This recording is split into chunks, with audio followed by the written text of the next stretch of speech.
The way he talks about it, it's just another day at the office, isn't it? Another victory chalked up, 13 on the bounce now in the Premier League. And you feel like City as a team have barely broken sweat. Is this where they are now as a team again, Micah? It was interesting to hear his interview. He said, dig results out, and that's what they're doing. I think Dias and Stones have been fantastic.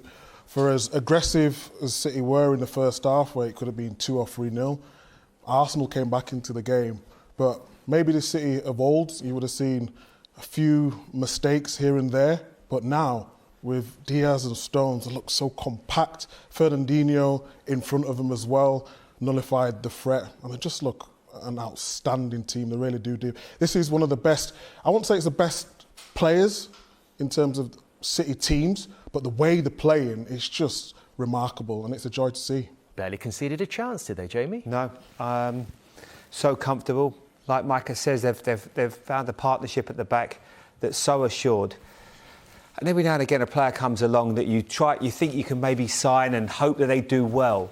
But I don't think anybody could have expected that Dias would make quite the impact that he has. I mean, he's a phenomenal player. He's a leader of men. The amount of times I'd see someone do a good piece of play. John Stones, when he was too strong for Aubameyang, he goes over and he gives him a high five. You know, certain signings, happened. Vidic at Man United, when it gave that leadership. I think of even Vincent Kompany, when he signed for Man City, they have an effect on everyone around them. And that's what Dias has done to that club. He's a phenomenal player because they weren't their scintillating best today, make no mistake about it. But they look so assured, and especially with Fernandinho in front, it was pretty routine for them. And Arsenal threatened to have a bit of a go, but every time they thought they could, you just fancy City could pop it round them and get another chance. Did you ever feel there was a chance for Arsenal once that first goal went in, Alex? I did, I think, for 10 minutes before the half-time. You could see Arsenal came out and started to play, but actually now when I sit here and reassess the whole game, actually, was it Arsenal actually then coming out with a bit more confidence, or was it actually Manchester City didn't need to get out of third gear anymore, and just that professional performance to just see the game out? Because actually Arsenal attacking didn't have a shot on target, so actually lacked ideas. We could still be sitting here and I don't think Arsenal would still score a goal, because Arsenal didn't really threaten in behind. It was all coming from crosses. So actually when you look at John Stones and Dias, fantastic as they are, everything was kind of in front of them. It's easier to dictate. So Arsenal didn't really threaten Man City's backline. How is it that they can strangle teams like this and just keep on churning result upon result? Manchester City, this different class apart. How we spoke about before even the game, everyone knowing each other's movements, movement off the ball, the willingness to get in behind teams and keep going, and actually being game management to control the game when you need it, stepping it up another gear, and then actually taking the moment to just, OK, we'll just pass it side to side, we'll take some moments on the ball. It's just they are a class apart from any other team in the Premier League. It hurts Man City as well. The form of Liverpool over the last couple of seasons, won the Champions League and the league. And the start of the season, everyone was talking about Liverpool and how good they were. The fact that they've got great players all over, they've lost players through injury.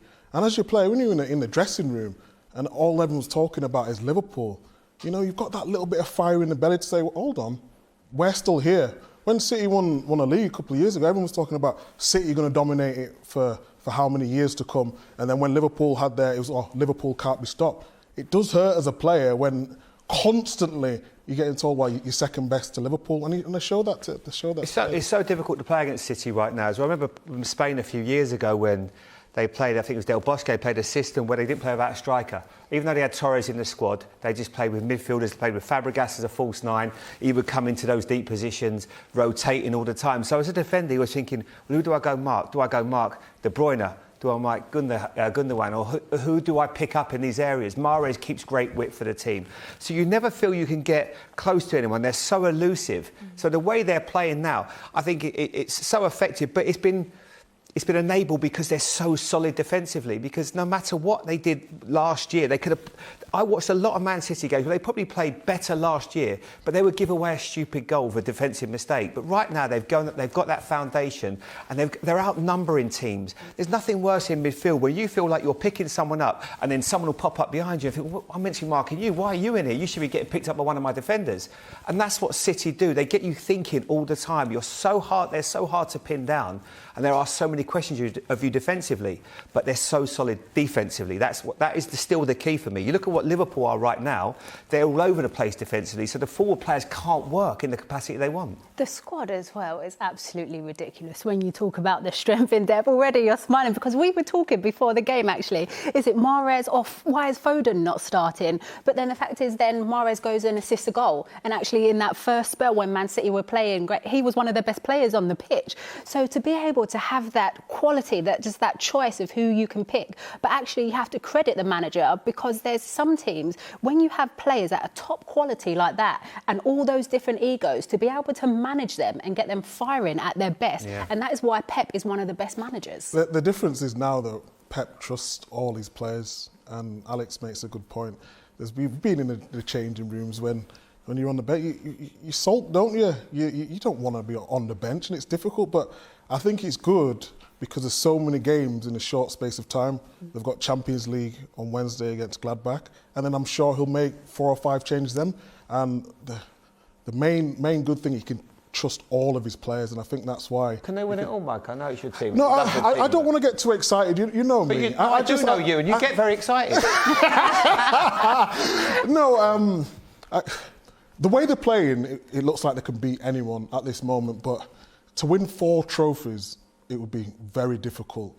I think they've just got to take one game at a time. And I know it's not sitting on the fence. I'm not sitting on the fence. It's just I know one loss can change a whole season. Yeah. If they go and win one, it'll give them the belief, go get another. But Champions League is the one that the Man City fans really want. Almost with Pep Guardiola, and I might question what his tactics have been, but there have been times, I feel, in Champions League where there's been situations where he's complicated it for the sake of it. I remember him losing against Tottenham when he played a different system at the back.